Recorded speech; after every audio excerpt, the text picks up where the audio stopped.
New developments in technology propel our world forward continuously, with new devices, apps, social media networks, and other innovations happening on a daily basis.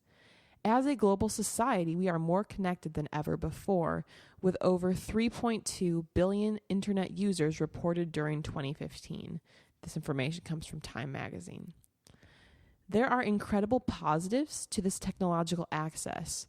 We can communicate with people around the globe in seconds, shop from a collection of millions of items, and have them shipped right to our doorsteps. We can learn or teach ourselves pretty much anything. And we can stay up to date with various news topics, among other things.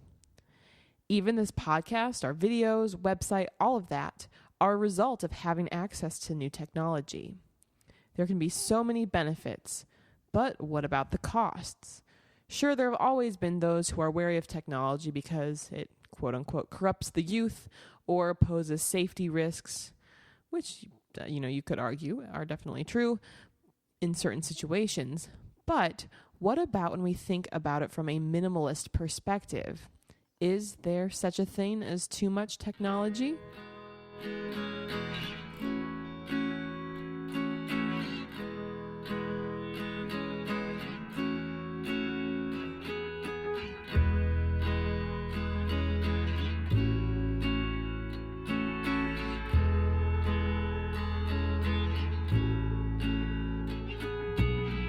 Want to welcome you to the Abundantly Minimal podcast. We are Jake and Sarah, and we are here to help you on your quest toward creating abundance through intentional living. This is episode 6, and as Sarah has stated earlier, the question that we are going to try to untangle here is going to be, is there just too much technology in the world?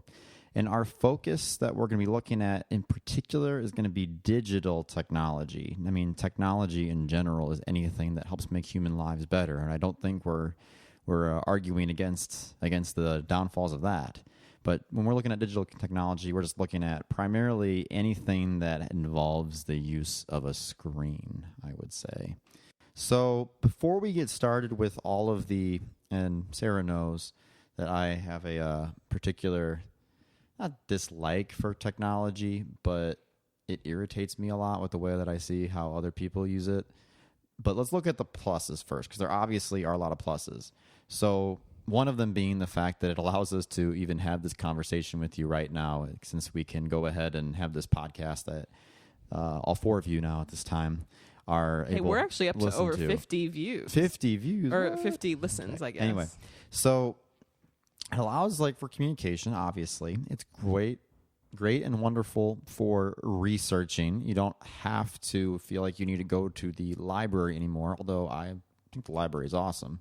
But you have everything pretty much at your fingertips in terms of doing that. Communication with family and friends through GChat, FaceTime, whatever that might be, Facebook, Twitter, and fill in social media here.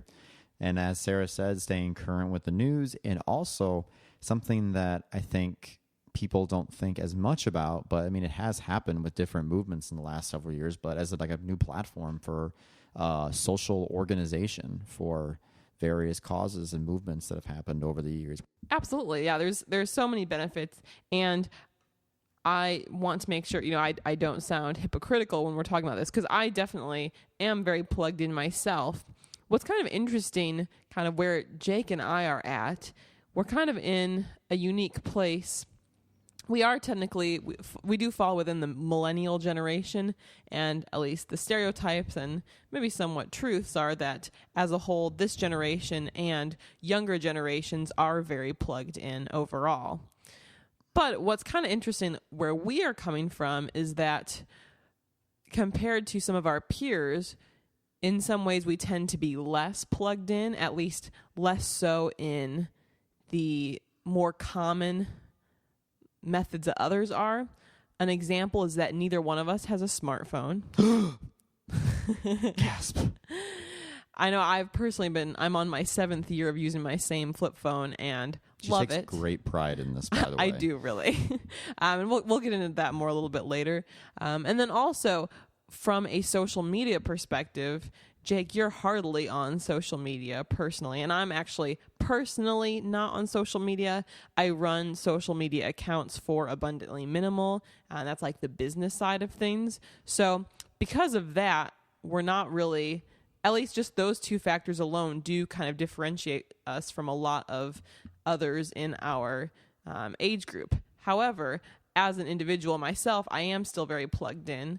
I'm currently actually getting my master's degree in education online, called Global Studies in Education is the program. And it's kind of crazy because with our class sessions, there are people from, like, in each class, usually over 10 countries are represented in my class. Even just this past week, we got into groups for a project, and there are people in my group from a total of 4 continents, which is pretty cool for a group project. Thinking about that side of things. I'm very much always interested in international news and events of what's going on. I communicate with people. Well, some of these are things you already mentioned. Repetition's good. But I'm able to communicate with a lot of people, and even with the business, it's been really exciting to hear comments here and there from people in other countries or even the United States as well, other states, who have found our Abundantly Minimal content and are reaching out, which is really cool. So if you are enjoying this and want to reach out to us, we'd love to hear from you and communicate. But regardless, I'm definitely very plugged in. I do spend a lot of time on my computer, but there are some differences, I feel like, with how I use technology versus how a lot of other people use it. Obviously, people kind of develop their own personal style with it, but that's kind of a lens which I think we should address first. Yeah. And I mean, going back to what I was saying at the beginning, it's not that I absolutely hate technology. I mean, like Sarah's saying, and like we said earlier, it does so many wonderful things. I think just my big issue with it and why I'd be lying if I said I didn't use some of that stuff that was around like when I was younger. But just at this point, it just seems to me that with technology, as great as it has been, it has, also caused, I think, some transformations in terms of the way how people communicate with each other, how people treat each other. And I'd almost argue with just how people view the world almost, because we're in a very, very, and I was talking with this about a friend yesterday, Sarah, but we're in like a very interesting position where I feel like as like millennials, we were growing up like on the cusp of the internet, like when it had just started. I still remember even like in first grade, like we had like the old big like Macintosh like boxes for like computers, and we were using, I think it was like Netscape or whatever the one of the first like internet browsers were.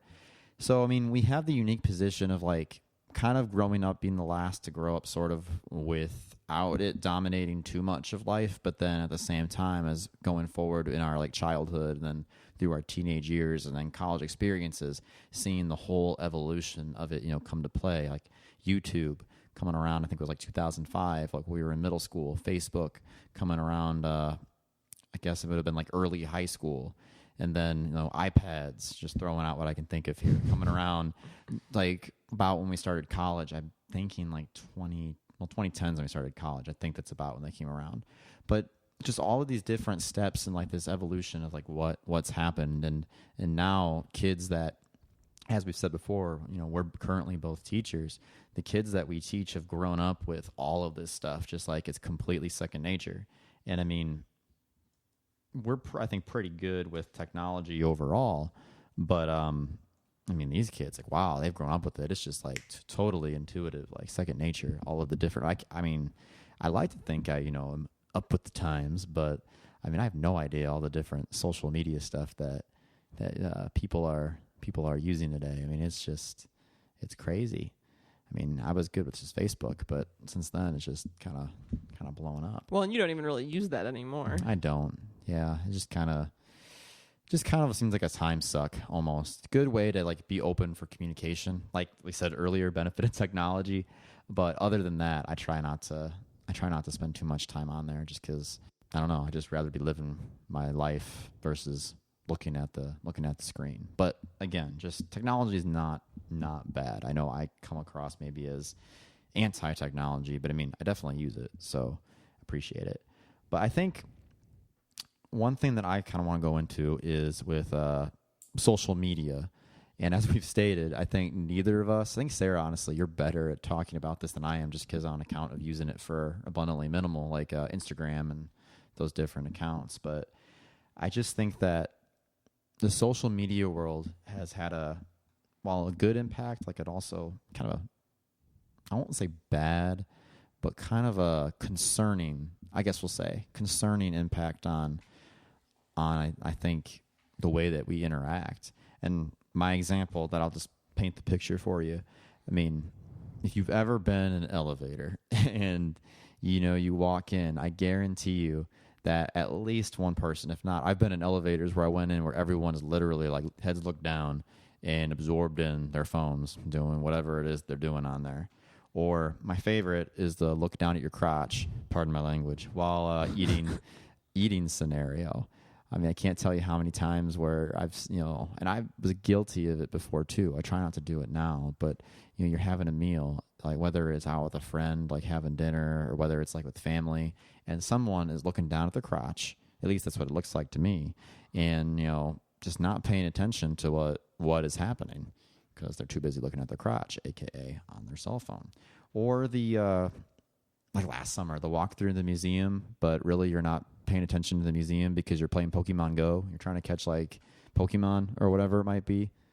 Nothing against Pokemon. I think Pokemon's awesome. But when you're in a museum, or I guess really when you're just like out and about, I mean, the surroundings should be what you're paying to see and what you're there to see, not the Pokemon Go game. And that's just my personal opinion. But well, it goes back to the concept of multitasking, and does that really work? Because exactly, because if you are focused on your phone in any moment, that means you are choosing that and you are not focusing on what else is going around you, and then you miss something. Yeah. So again, not trying to tell you that you can't play Pokemon Go. I mean, who am I to tell anybody that? Do people still play that? I mean, that's the thing. That was the big thing. See, I mean, I don't know. I don't stay, I guess, up to date on the current trends, I suppose. But just as that being an example within the last year, I just feel like that while there are some benefits to that, again, I mean, if you're, like, you and your friends are out and about playing Pokemon Go, I mean, that's cool. That's bonding. That's connecting in a way. But I think just depending on, like with anything else, depending on how you use the technology, and I think a lot of people don't always think intentionally about how they're using the technology and how involved they are with it, and how it being so, I guess, concerned with like social media and updating your Facebook status, or putting in that next tweet or posting that next photo on Instagram. See, I kind of know what I'm talking about. Well, it's funny because as you're saying that, I feel like we still sound out of date, because from my perception with like social media things, I mean, like technically Snapchat and Instagram stories are like some of the more current trending ones. So like a lot of the younger kids aren't using Facebook anymore, apparently, because that's where all their parents and adults are, and it's no longer like cool. I mean, so maybe you're making yourself sound uncool. I still know plenty of kids that use the Facebook. So I mean, the Book of Faces, it's still out there. But well, and I mean, with that, especially I think for some, and for my business side of things, even me to a degree, like the idea that social media kind of becomes part of your routine. I'm always horrified with the concept of people who, and I mean, I'm not like, do what you want to do, but I fear for your health and your well-being. But the idea, I think, at least online, I pick up the idea that people, when they wake up, they'll kind of just lay in bed for a while and look at Instagram or whatever, see what's happening. And then before they go to bed, when they're just laying there in bed looking at it. And studies have shown that really does interact with quality of sleep. There's the blue screen concept, and there are filters for that, which will help not mess up your eyes as much and help not stimulate your brain as much. But it just, I would be very curious to see the amount of time that some individuals spend on social media. And I think what's interesting, too, is to see how this use of technology is really affecting the development of youth. But the idea, I mean, when you're really entrenched in the world of social media, I think it can also distort our perceptions of what is real. And as similarly to how you would see, Photoshop affecting the way we view an individual. Similar to that concept, the idea of creating this ideal world where everyone's putting their highlight reel out there, wanting to put their best foot forward. And it makes you think that, or it could make you think that these people have it so much better than you think. I mean, even with myself, obviously, like if I take some pictures, I'm not going to put the worst picture of me out online. I'm going to put the best one. If I'm taking some food photography, I'm still working on those skills slowly but surely. But, if I'm taking a picture of food, I might be taking actually like 10 pictures of the food, and then I choose the best one or the best angle. So I think in general, it does kind of create somewhat of a false sense of what's going on. Yeah, which I think is one of the reasons why, like we mentioned earlier, I guess the only social media that I really use is Facebook, and even that is greatly reduced from what I used to do. It's like when I was in high school, early college, I'd post statuses like all the time and whatnot, and they were really like, it's really stupid. I don't even remember what they were, just like dumb. But I think that it's just something with Facebook, and maybe then I'm just going to guess with other different social medias, that whatever way that you communicate it, I think that people are kind of in this mode now because of all this exposure to other people and what they have going on and the highlight reel, as Sarah, as you're saying here. I think people just want to appear and feel perhaps more important than, I don't want to say that than they actually are, but than they might actually be to several other people who are out there participating on these networks. I think people just want to ultimately feel like that they belong and that they fit in, and doing so on social media is just a newer way, I guess, of doing this. And I think, too, even another effect we've seen from that, which I do think is actually more positive now, but I feel like we're seeing more of an increase in desire for authenticity and honesty. And I think that's even something I've been trying to reflect in my own life recently. Not that I was dishonest before or unauthentic, but just the idea of I want to be really real and upfront. And so where maybe in the past if something was happening, maybe I'd be more quiet about an issue, just like, not really wanting to engage, or if it was the nicer thing to do, maybe to not say what I was actually thinking, then, that's maybe how I used to think. But I'm trying to be just, more authentic and truthful going forward. And I think that's also something that people maybe are craving in the midst of all of this fake, this alternative reality that's being created. People are desiring to have something that's real. True. Can I ask you a question? Yes. And I'm sure this is a question that I'm going to guess at least one person listening to this is going to be asking. Sarah, why don't you have a smartphone? I know. To be honest, occasionally I do question that myself, because on one hand, it is the status quo that I haven't. I'm going into my 7th year using the same phone. I actually have a backup of that phone already that was provided for a very low price many years ago. And I've even, on the same one, I've got duct tape on the back to hold the back panel in. She's very proud of that duct tape. I am. If you ever meet Sarah, she will literally, if phone topic ever comes up, she will point that out to you. I will pull my phone out and show you. But, and sometimes I do actually wonder, am I trying to be too stubborn about this? Like, should I actually switch over to a smartphone?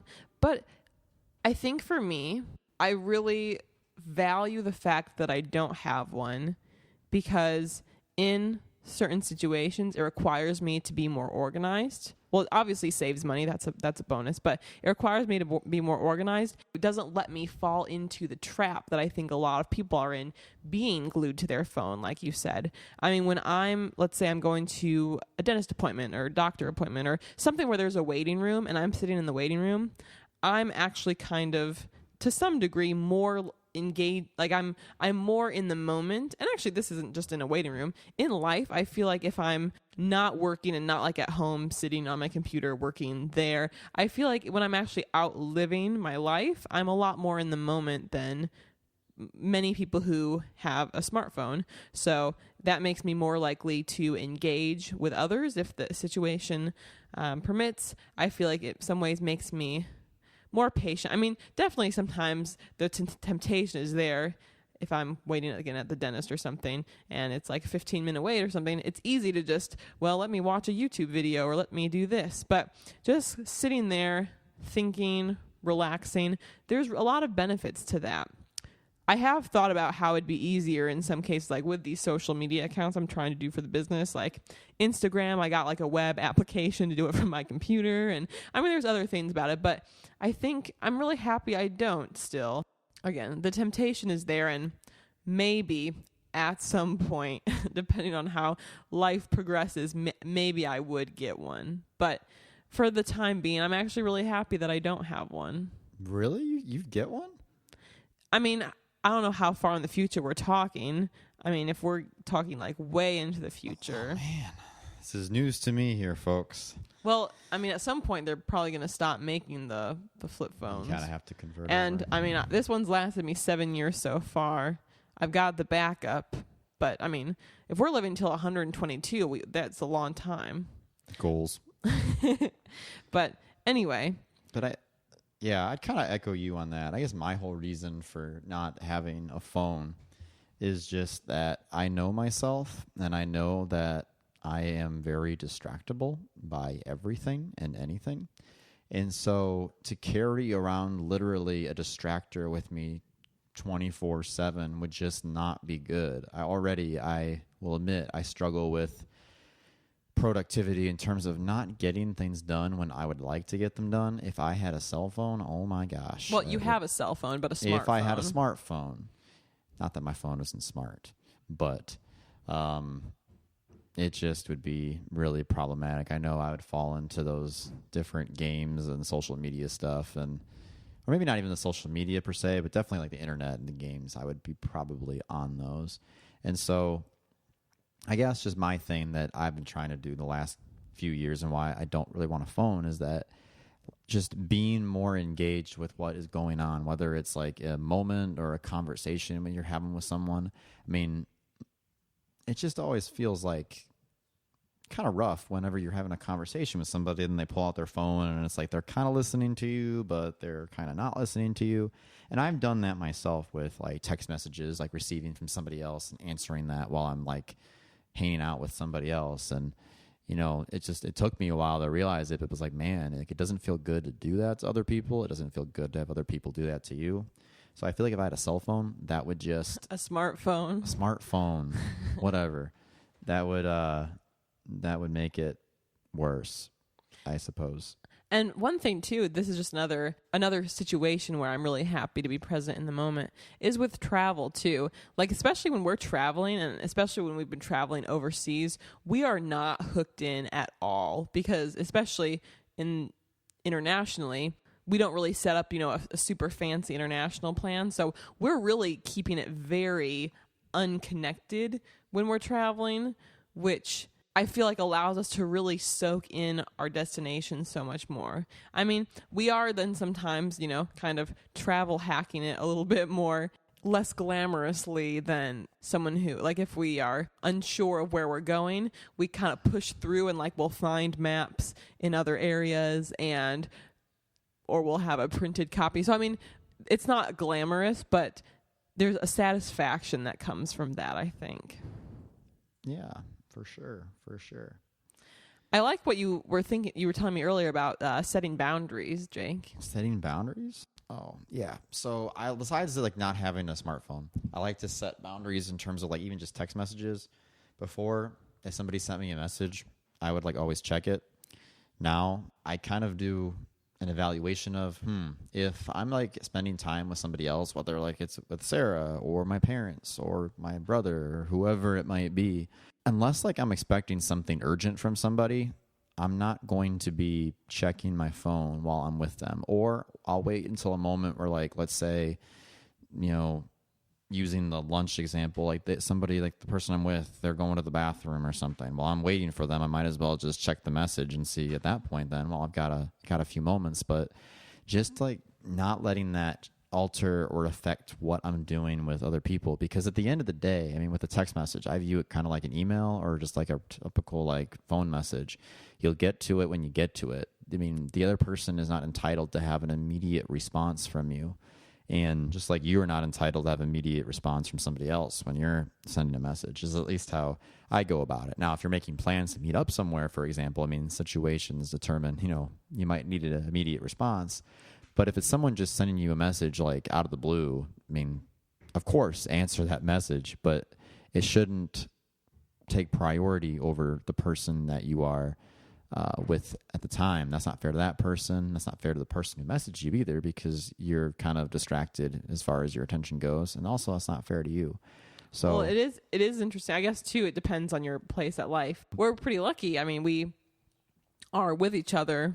We love each other, and we spend a lot of our time together. I know it was a different story for us when we were dating. Like, I was just so obsessed with you that, when we were texting back and forth, I literally, text you back, and then I'd be kind of like working on something else, like probably like college homework or something. But then I'd be like I'd be answering that phone immediately after I got the message, because I was just so in love with you. I don't blame you if you're working on homework. I mean, well, no, but even that, like, I think it's different. Like, we're really lucky that we get to be together so much now.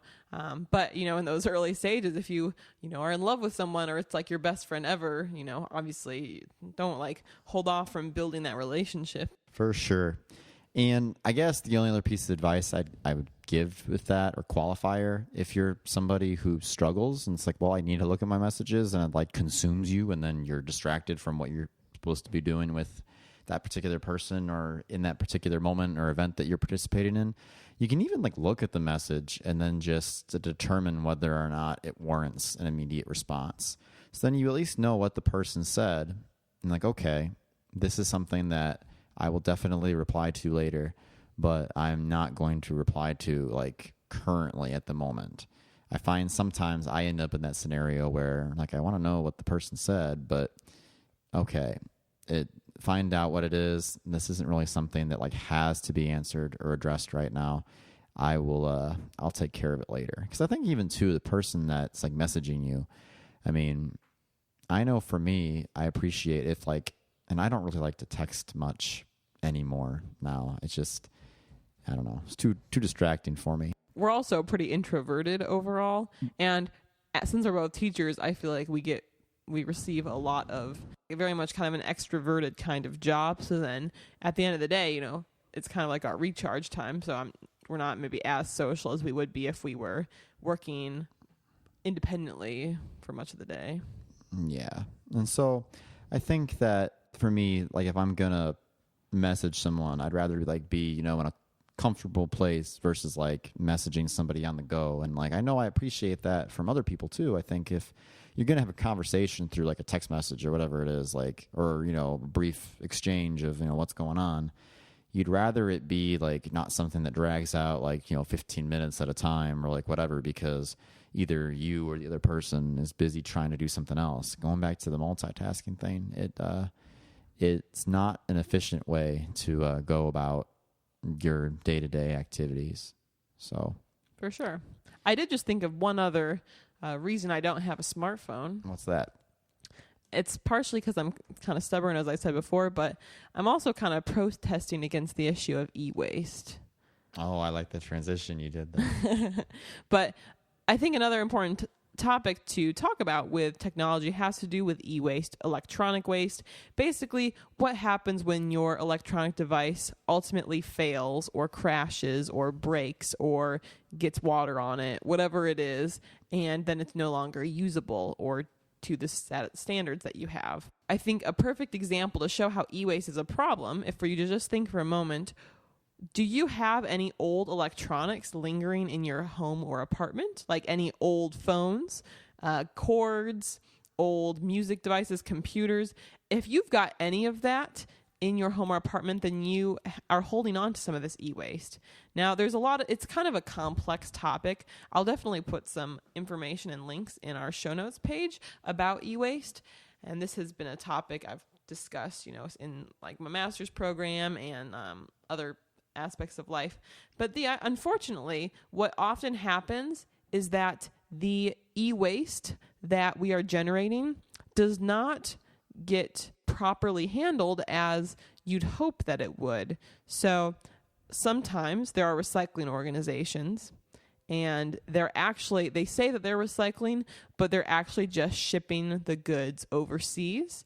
Guayu, China is a place where there is a very high number of these electronics, and because there's so much e-waste in this area, it has really damaged the health of those people living in that area.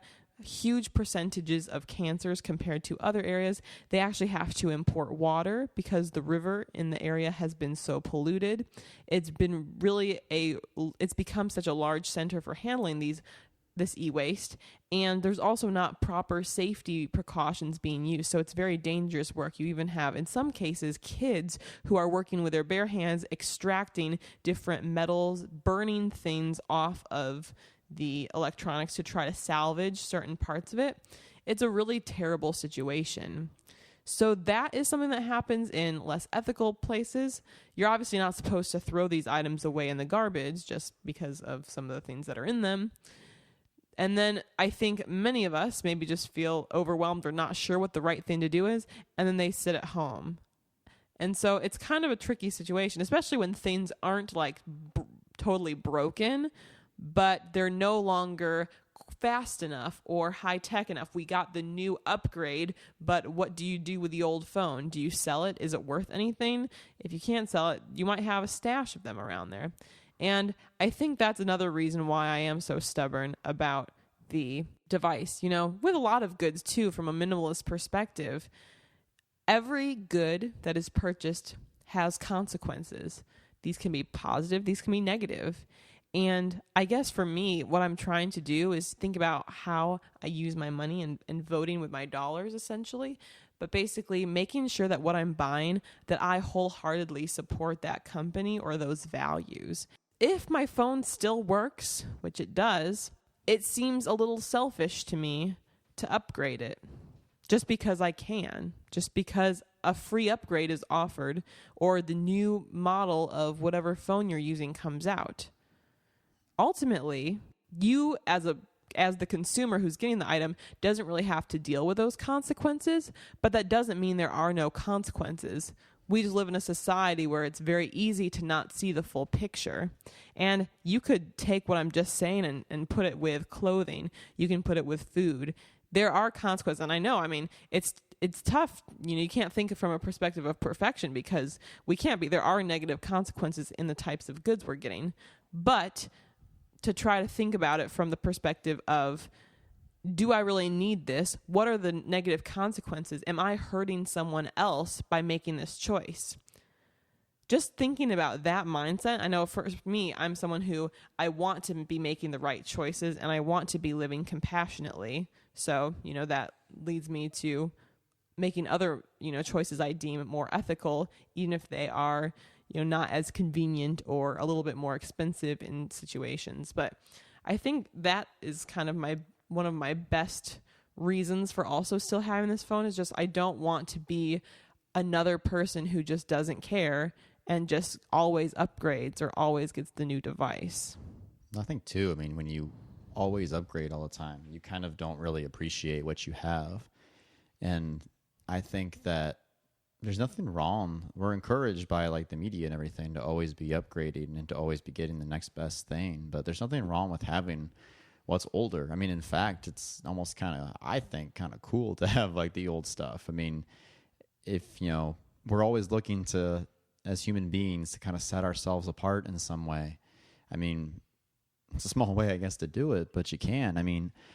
Going off of, cell phones, we've talked about a bunch, but other stuff I can think of, video game consoles, for example.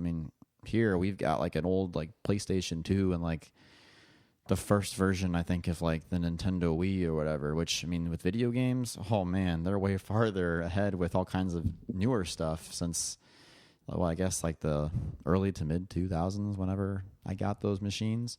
But I mean, they still work. I still have some games on there that still work that, you know, if you like using them, there's nothing bad about that. There's nothing wrong with that.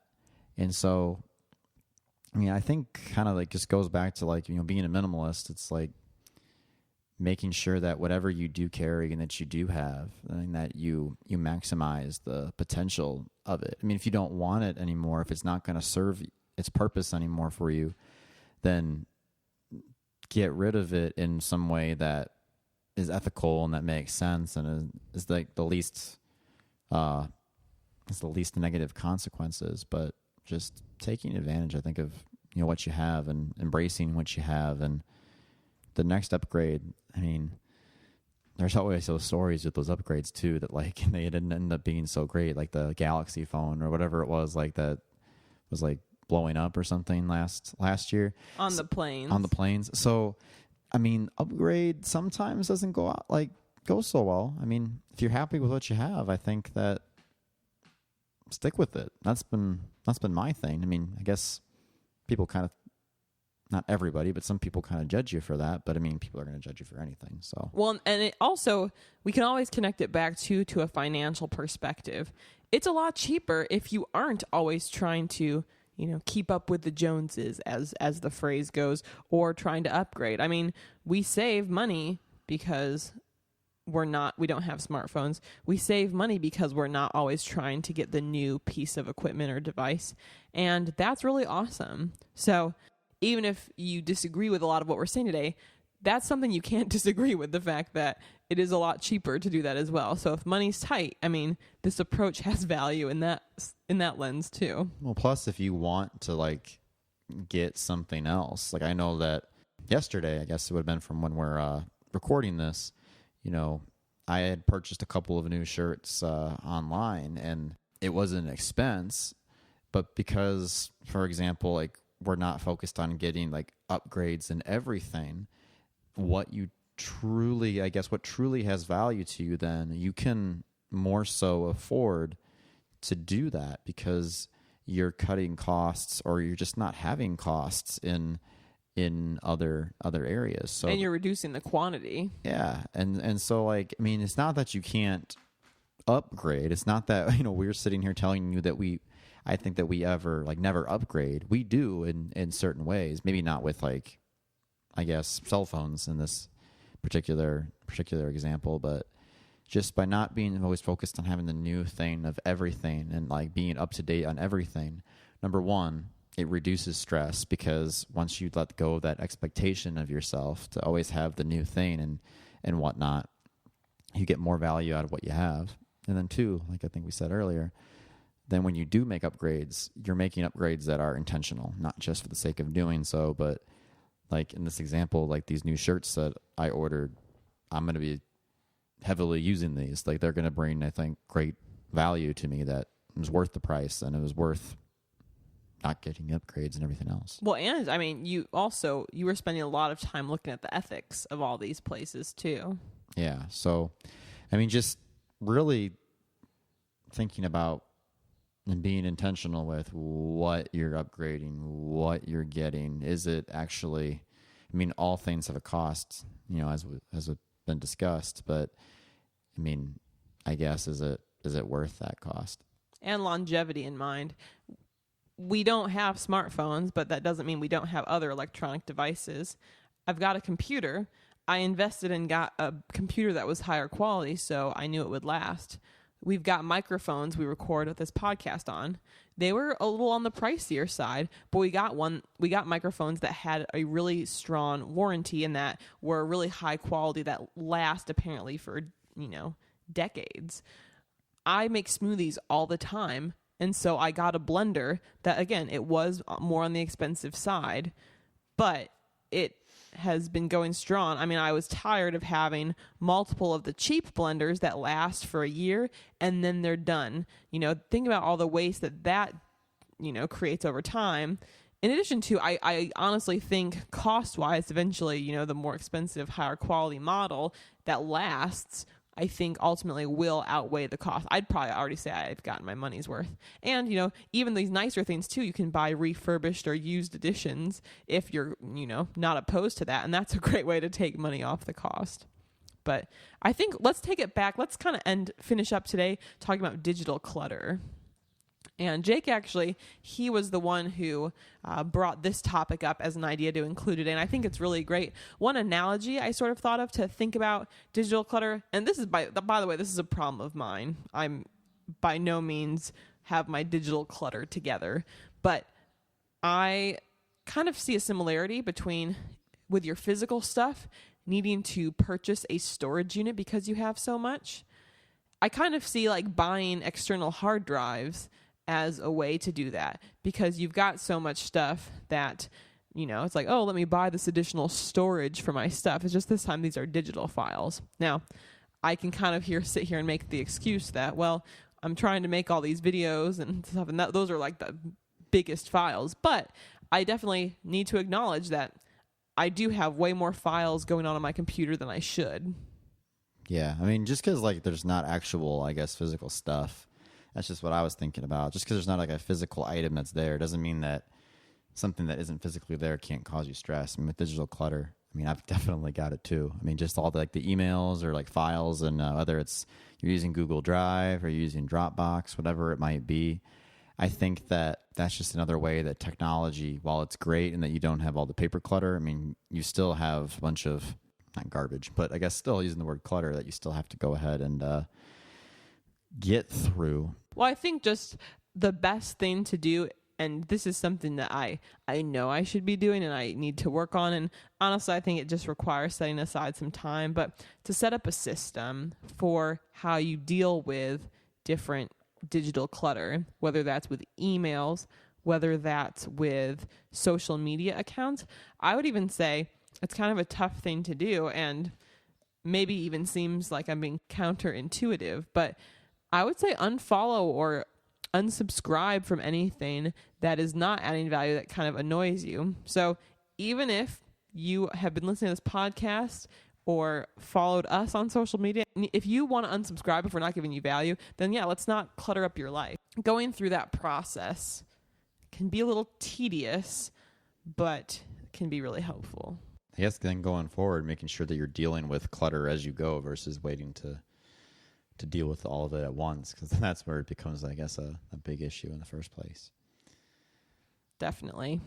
So we kept it a little shorter this time after our last one, but what are your thoughts on technology? Is there too much tech in your life? We'd love to hear from you. If you have been enjoying our podcast, you can subscribe to it on iTunes, subscribe on YouTube. Those are the places where you can find it, as well as abundantlyminimal.com. Also on abundantlyminimal.com, you can access a freebie, which is an 8-step guide to help you live a more minimal life. Pretty simple plan there for you. And we cannot thank you enough for listening to this podcast. If you do enjoy it and you are listening on iTunes, a rating or review would be immensely helpful, especially as we are in the very early stages. And based on the number of reviews and ratings you have, you're more likely to get featured in the iTunes new and noteworthy section, especially because we are in the early stages. But again, thank you so much. I hope you have a wonderful rest of your day. We'll see you around.